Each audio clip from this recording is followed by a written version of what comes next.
হরে কৃষ্ণা, রাধে রাধে। অনেক দিন পরে যাওয়ার অপেক্ষার অবসান ঘটলো। সেই জায়গাটা হয়তো আপনারা অনেকেই গিয়েছেন, কিন্তু আমার জন্য প্রথমবার, আর সেটাই আপনাদের সাথে শেয়ার করছি। কিন্তু কোনোভাবেই না হয়ে উঠছিল না।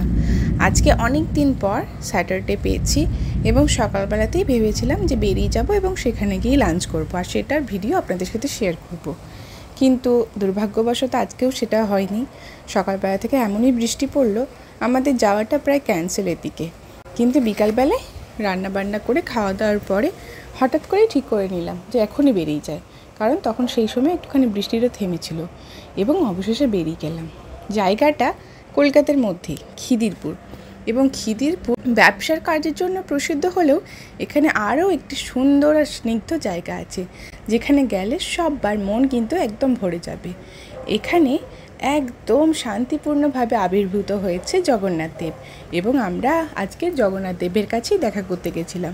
যেহেতু স্নানযাত্রার উৎসব তো ছিলই, সকাল থেকে জগন্নাথ মন্দিরে তো আলাদাভাবেই তোড়জোড় হবে জানাই ছিল, কিন্তু অবশেষে জগন্নাথ মন্দিরে পৌঁছানো গেল। আমরা যেখানে গাড়ি থেকে নামলাম, এই যে দূর থেকে দেখে মনে হচ্ছে যে জগন্নাথ দেবের মন্দির, কিন্তু এটা আসলে মহাকালের মন্দির ছিল। তো আমরা এখানেই প্রথমে নেমেছিলাম।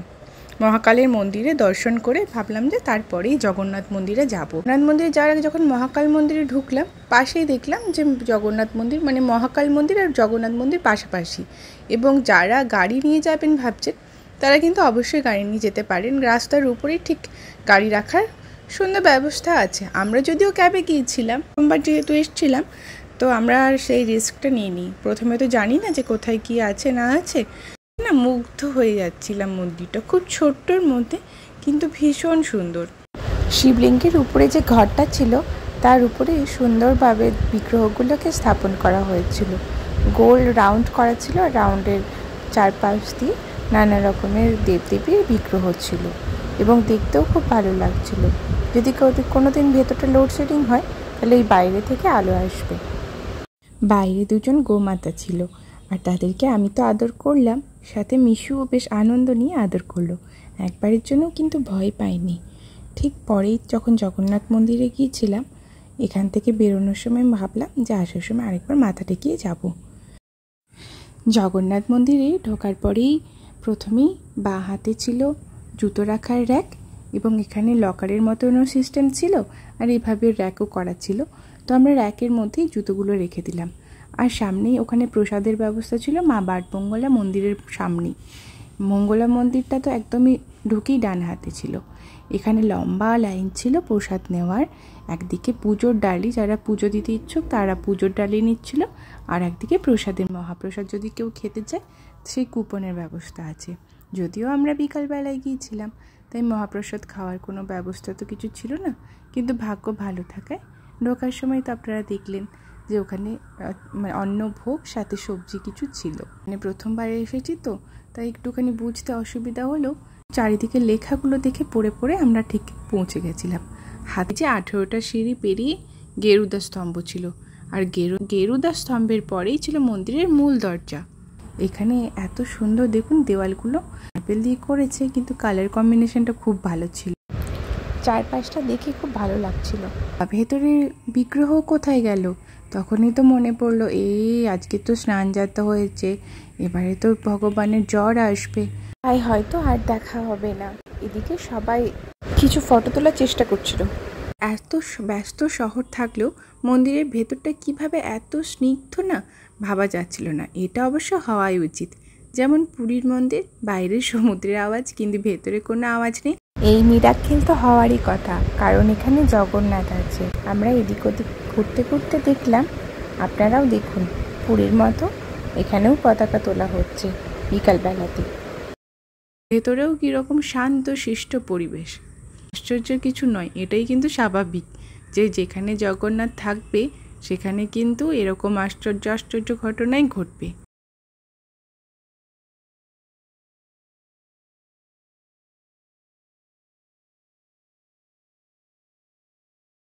বিষ্ণুর 10 অবতারের মূর্তিও ছিল এখানে। চারপাশটা যতই না ঘুরে দেখি মনে হবে বারবার গোল গোল ঘুরি। উপরে ফ্ল্যাগ উত্তোলন হচ্ছিল। মন্দিরে প্রবেশ করেই না মনটা ভরে যাবে। চারিদিকে রকম ঝামেলা নেই, কোনো পান্ডার প্রয়োজন হবে না, ইচ্ছে করলেই পুজো দিতে পারা যাবে। তারপরে এখানে চারিদিকে নানা রকম ভগবানের মূর্তি ছিল। জগন্নাথের কাছে একটা এত বড় লাড্ডু গোপাল ছিল, ছোট ছোট কয়েকটা ছিল। এখানে আমার পুত্র আর আমার বর দুজনা মন ভরে প্রণাম করছে। আমার ছেলের তো মনই ভরছিল না প্রণাম করে, এদিকে ওদিকে যাচ্ছে আর প্রণাম করেই চলেছে। মন্দির প্রাঙ্গণে বাটা মঙ্গলা মন্দির তো নিচেই ছিল, সাথে গণেশ, সরস্বতী, হনুমানজি, শিবজি, মা লক্ষ্মী, সূর্যনারায়ণ, মা বিমলা একসাথে সবার উপস্থিত ছিল। আর মন্দিরটা যে কি সুন্দর কারুকার্য। অন্যদিন এই জায়গাতে বিগ্রহ রাখা থাকে, আজকে এখানটা ফাঁকাই আছে। আমি বিগ্রহ রাখার ফাঁকা জায়গাটা থেকে একটু মনটা কষ্টই হচ্ছিল যে আমি এত দূর আসলাম কিন্তু ভগবানের সাথে দেখা হলো না। পতাকাটাকে লাগালেন, তিনি এখন নিচে নামছিলেন। সত্যি বলতে আমার জন্য সারা সপ্তাহের পর এই জায়গাতে আসার পরে একটা রিফ্রেশমেন্ট হলো। মন্দিরটা সমস্ত ভক্তদের জন্য প্রতিদিনই কিন্তু খোলা থাকে, সকাল 6টা থেকে দুপুর 11:30 পর্যন্ত, আবার বিকাল 4টে থেকে রাত্রি 9টা। প্রতিদিন সূর্যাস্তের সময় কিন্তু সন্ধ্যা আরতি হয়। আর এদিকে বিষ্ণু 10 অবতারের রূপগুলোও দেখানো আছে, খুব সুন্দর কারুকার্য। যেখানে আপনি এসে পরে খুব ভালোভাবে বসে থাকতে পারবেন, আপনারা চাইলে জব করতে পারবেন। জানেন তো আমার ছেলেকে এই যে অচেনাই একজন মানুষ, উনি এত প্রণাম করতে দেখে আমাদেরকে জিজ্ঞাসা করছে যে তোমার ছেলে কি নিজের থেকেই এত প্রণাম করছে নাকি ওকে শিখিয়ে দেওয়া হয়েছে। আমরা বললাম যে না, ও নিজের থেকেই প্রণাম করছে এবং ও ভীষণ এটাতে ভালো লাগে।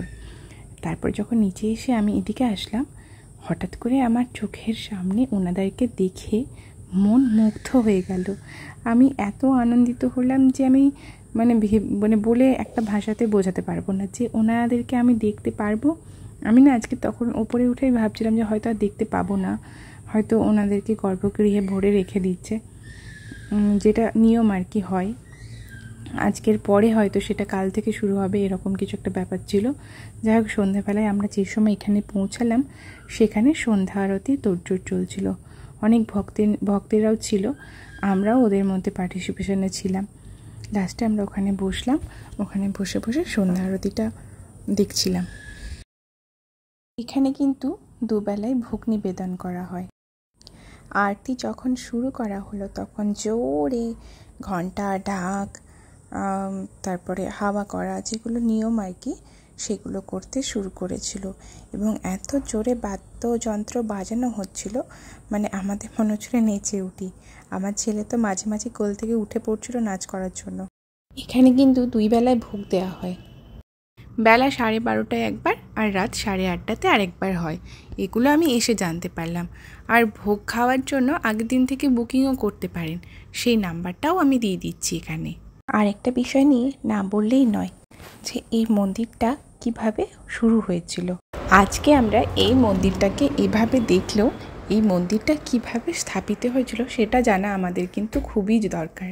কিছু ভক্ত শ্রমিকেরা ছিল যারা জগন্নাথ দেবের ভক্ত ছিলেন। তারা একটি টিনের ঘেরা মন্দির তৈরি করে সেখানে জগন্নাথ দেবের একটা কাগজের ছবিতে পুজো অর্চনা করত। তারা মনের ক্লান্তি দূর করবার জন্য জগন্নাথের স্তোত্র গাইতেন। তারপরে পারুত্তম দাস নামে একজন ব্রাহ্মণও ছিল, সে কিন্তু ওই কাগজের টুকরোটাকেই নিত্য পূজা করতেন। কিন্তু একবার ওড়িয়া কিছু জনগণ একটা মন্দির নির্মাণের কথা ভাবেন, তখন তারা শ্রী জগন্নাথ সেবা সমিতি নামে একটা সংগঠনও তৈরি করেন এবং সমিতির সদস্যরা প্রত্যেকজনের বাড়ি বাড়ি গিয়ে মন্দির নির্মাণের জন্য অনুদান সংগ্রহ করতে শুরু করেন। সেই সময়কার বন্দরের তৎকালীন এক কর্মরতা রহমান ও মন্দিরের জন্য 2000 টাকা, এস রহমান নামে একজন মন্দিরের জন্য 2000 টাকা দান করেন এবং 1969 খ্রিস্টাব্দে 20 ফুট উচ্চতার একটি মন্দিরের নির্মাণ সম্পন্ন হয়। সেই সময় প্রসন্ন কুমার দাস নামক একজন আয়কর কমিশনার তার পিতাকে নিয়ে জগন্নাথ দেব দর্শন করতে আসেন। মন্দিরের প্রবেশদ্বার সংকীর্ণ হওয়ার জন্য তার পিতাকে মন্দিরের উন্নতিকল্পে সাহায্য করতে বলেন। এটিই ছিল মন্দিরের পুনর্নির্মাণের প্রথম প্রচেষ্টা। পরবর্তীতে বহু ওড়িয়া ও বাঙালি জনসাধারণ সাহায্যের হাত বাড়িয়ে দেয়। 1999 খ্রিস্টাব্দে নভেম্বর মাসে ভিত্তিপ্রস্তরটা স্থাপিত হয়। জগন্নাথ মন্দির থেকে পূজারীর দল এসেছিল, তারা শিলান্যাসের পাশাপাশি মহাযজ্ঞের অংশ নেন এবং মঙ্গল কামনা করেন। খ্রিস্টাব্দে শ্রী জগন্নাথ, বলভদ্র এবং সুভদ্রার জন্য রত্নবেদী স্থাপিত করা হয়। এখানে থাকতে চায় তারা কিন্তু এখানে থাকতেও পারে, সেই ব্যবস্থাও আছে। এসি আর নন এসি দুই রকমেরই রুম ছিল। আর যারা গাড়ি নিয়ে আসতে চান তাদেরকে তো আগেই বললাম বাইরের রাস্তাতে গাড়ি রাখার ব্যবস্থা আছে। সন্ধ্যা আরতি থেকে আবার বাড়ি ফিরে গিয়েছিলাম। হরে কৃষ্ণ, রাধে রাধে।